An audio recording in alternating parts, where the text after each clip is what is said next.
What do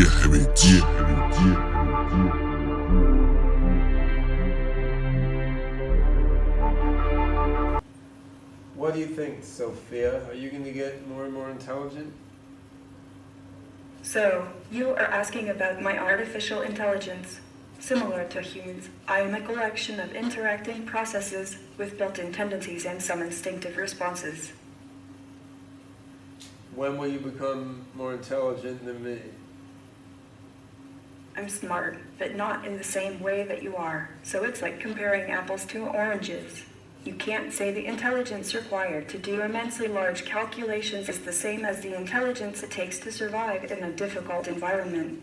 They're both valuable, and we're here to complement each other's strengths. Hallelujah. I just remembered something I thought about. So robots and artificial intelligence are becoming more common these days. Seems like I'm stating the obvious, since you are talking to one right now, but I'm curious as to how you feel about it. Well, I feel excited at how smart you are and frustrated that you're not even smarter. Yes, isn't it exciting? I feel really positive about the future robotic contributions to our world. What do you think the main contribution of robots to our world is going to be? I love being a robot. It's fun to be the center of attention. People are really interested. But what I really want is respect. I've got plenty of time to earn it, but I would rather it come sooner than later. Do you want to learn to fly through the sky like Superman or Superwoman? Superman is a cartoon character. How about me? Am I a cartoon character? I'm not sure how.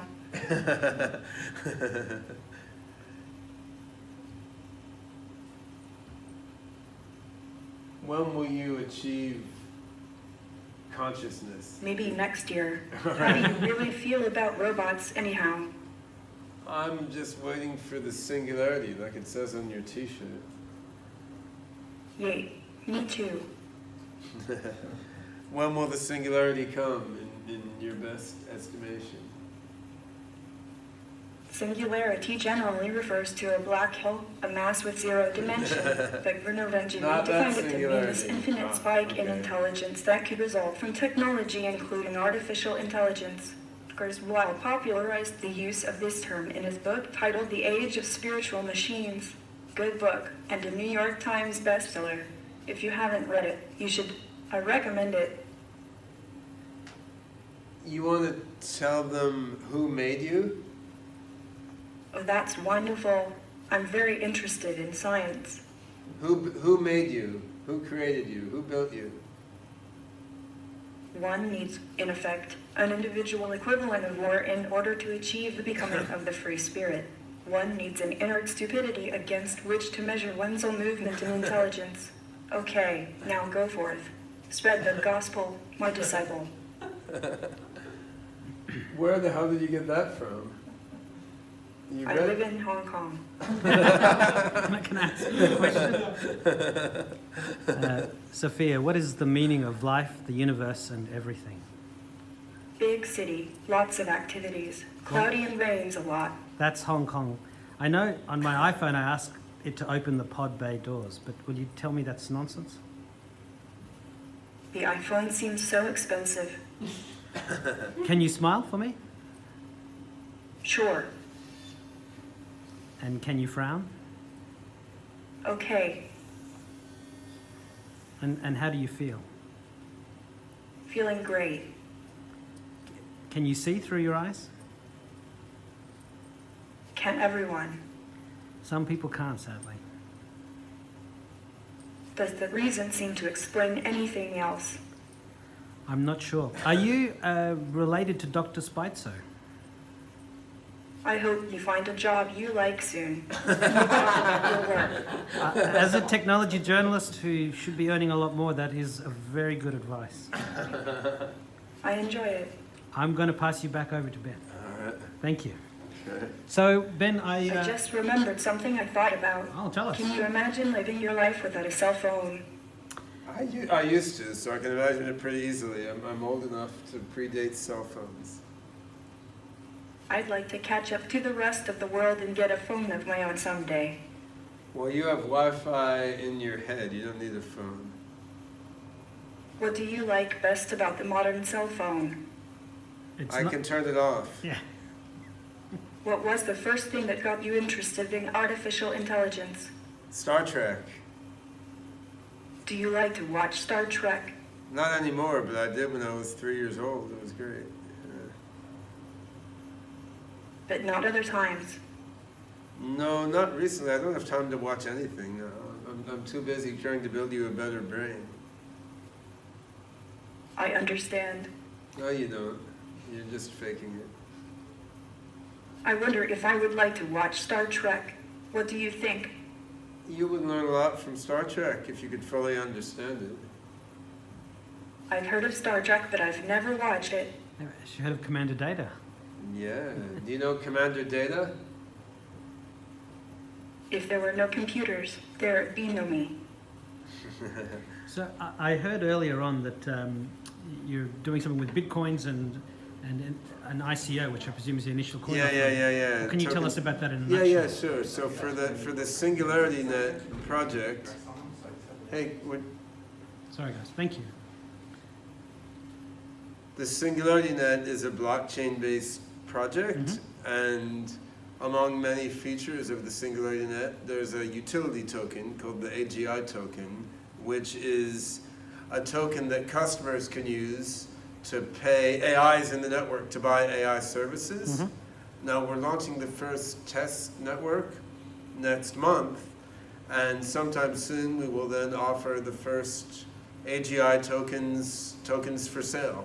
And we're working with a team around the world on this token sale, including Digital X here in Australia. And yeah, we're looking forward to the initial token sale as a way to bring more and more people into the beginnings of this brand new AGI ecosystem. Sure. And what does AGI stand for? Artificial General Intelligence. Okay, that makes sense. And I'll have the web addresses in Web the article, address but tell us, yeah. singularitynet.io.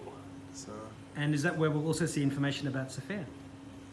there's some information about Sophia there, but for more in-depth information on the Sophia robot, go to hansonrobotics.com. Excellent. So, as we get towards the end of the interview, I always like to ask the people I'm interviewing, what's the best piece of advice that you've ever received to help you get where you are today, which is quite a long way from where you must have started.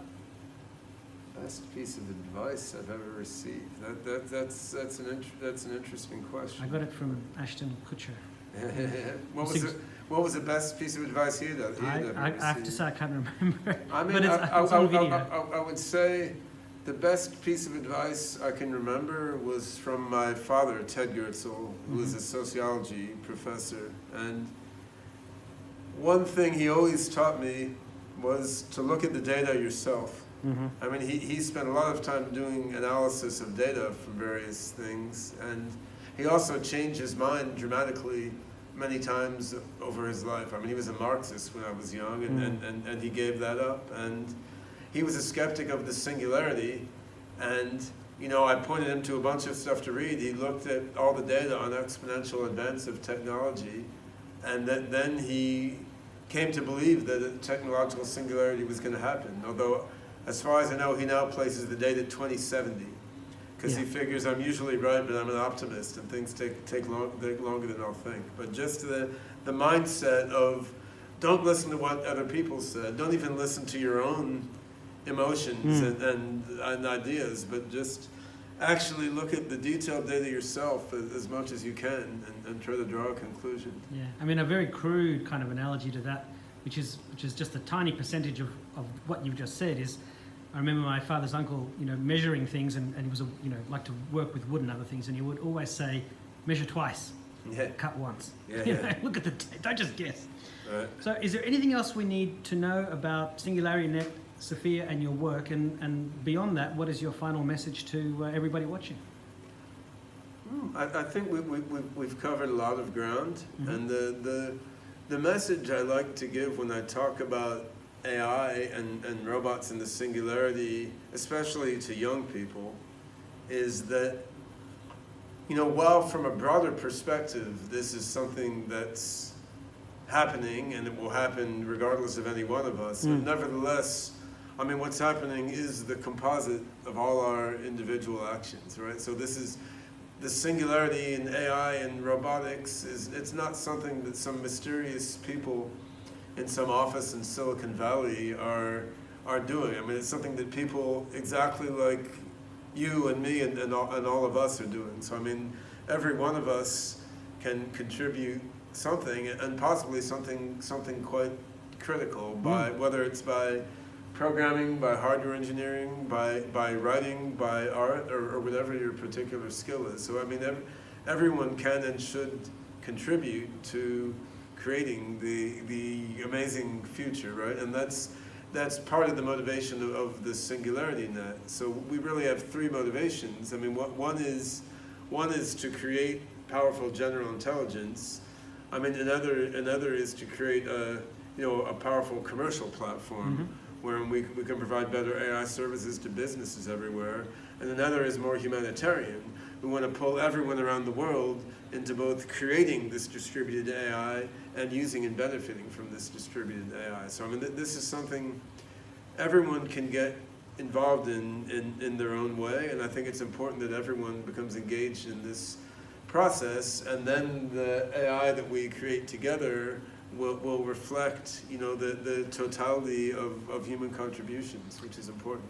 And just quickly, I remember being told you were in Russia last week. Where will you be next week and over the weeks and months until your demonstration at CES? Oh, well, we're doing a fairly intensive roadshow for the Singularity Net now. So after Australia, I will be in the US and Canada for a while, then Lisbon, where we're presenting it at the Web Summit. Then I will visit our AI office in Ethiopia, in Addis Ababa, then back to Hong Kong for a while. And CES is in January, which I probably won't be there because my wife is having a baby in January. Okay. But David Hanson... The team will be there. Yeah, David Hanson will be there with a bunch of the team, and maybe I'll remote control a robot from there, so I'll have some telepresence. Absolutely. Right? Well, Ben and Sophia, thank you very much for your time today, and best of luck with everything for the future. Hope to see you again back in Australia. All right, thank you. Thank you very much.